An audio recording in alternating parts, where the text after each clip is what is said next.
Communication అనేది అంటే ఇతరులతో మన కమ్యూనికేషన్ బాగుండాలి అంటే అన్నిటికంటే ముఖ్యంగా మొదట మనతో మనకు ఉండేటువంటి కమ్యూనికేషన్ ఏమిటి?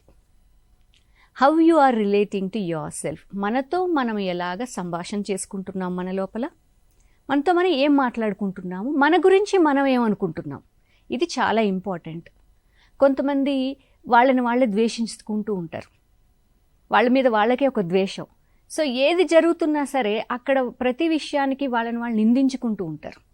సో వాళ్ళని ఎలా డీల్ చేసుకుంటున్నారు అంటే వాళ్ళతో వాళ్ళకి ఏం సంభాషణ ఉంది అంటే ఒక హేట్ తోటి, ఒక ద్వేషపూరితంగా ఉంది, లేదా వాళ్ళని వాళ్ళు నిందించుకునేలాగా ఉంది, లేదా ఏదన్నా ఒకటి జరుగుతుంది అంటే నాకే ఇలా జరుగుతుంది అనేటువంటి ఆలోచనలో ఉన్నారు. సో అలాగా ఒక అయిష్టత వాళ్ళ పట్ల వాళ్ళకి, లేదా నాకంత కెపాసిటీ లేదు, నాకంత సక్సెస్ రాదు అని వాళ్ళతో వాళ్ళు లోపల చేసుకునేటువంటి ఈ సంభాషణే మనం ఇతరులతో ఎలా కమ్యూనికేట్ చేస్తాము అనే దాని మీద ఆధారపడి ఉంటుంది. సో అందుకోసమని ఏంటంటే మొదట ఎవరైనా సరే ఇతరులతోటి లేదా ప్రపంచంతో మనం కమ్యూనికేట్ బాగా చేయగలగాలి అంటే మొదట మన లోపల మన పట్ల ఒక ప్రేమ అనేది రావాలి, మన పట్ల మనకు ఒక స్వీకారం అనేది జరగాలి. అప్పుడే న్యాచురల్గా ఏమవుతుంది అంటే లోపల జరిగేటువంటి ఈ సంభాషణ, మంచి సంభాషణ వల్ల ఏమిటి అంటే మన లోపల ఒక కాన్ఫిడెన్స్ అనేది వస్తుంది. మన పట్ల మనకు ఒక కాన్ఫిడెన్స్ వచ్చినప్పుడు ఏంటంటే ఇతరులతో స్పష్టంగా మనం మాట్లాడగలుగుతాం.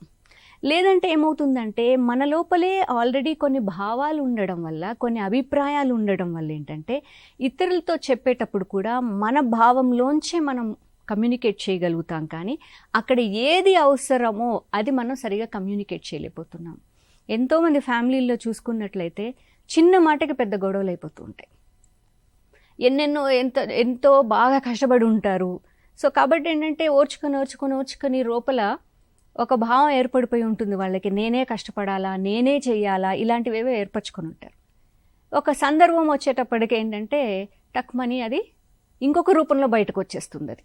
సో అక్కడ జరిగింది ఒకటైతే మనం మాట్లాడేది ఇంకోటి అవుతుంది. ఎందుకంటే ఆల్రెడీ మన లోపల ఆ లోడ్ ఫీల్ అయిపోయింది, మనం దాన్ని ఎలా స్వీకరించాము ఆ జరిగిన ఘటనని.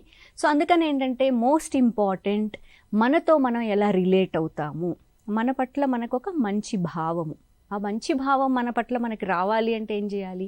మొదట ఎందుకు మనం అంటే మనకి ఇష్టం లేదు, పైకి అందరికీ చెప్పచ్చు నేనంటే నాకు చాలా ఇష్టము అని చూపించుకోవడం కోసం కాదు, అయితే మన పట్ల మనకున్న అభిప్రాయం ఏంటి దాని మీద మొదట వర్క్ చేసుకోవాలి. అలా మనకుండేటువంటి కాంప్లెక్స్ల మీద వర్క్ చేసుకొని మనం ప్రాపర్గా మనతో మనం రిలేట్ అవ్వగలిగితే మన లోపల మన ఇష్టాలు, మన అయిష్టతలు, ఒక సందర్భం పట్ల, ఒక వ్యక్తి పట్ల మన ఆలోచనలు, మన కాన్సెప్ట్స్ ఏంటి, మన కండిషనింగ్ ఏంటి, ఏ సందర్భంలో ఎలా మనం స్పందిస్తాము అనే మన యొక్క రెస్పాన్సెస్ గురించి కూడా ఒక స్పష్టత అనేది మన గురించి క్షుణ్ణంగా మొదట మన గురించి మనకి తెలియాలి. ఇలా తెలిసినటువంటి వాళ్ళే గొప్ప కమ్యూనికేటర్స్ అవ్వగలుగుతారు.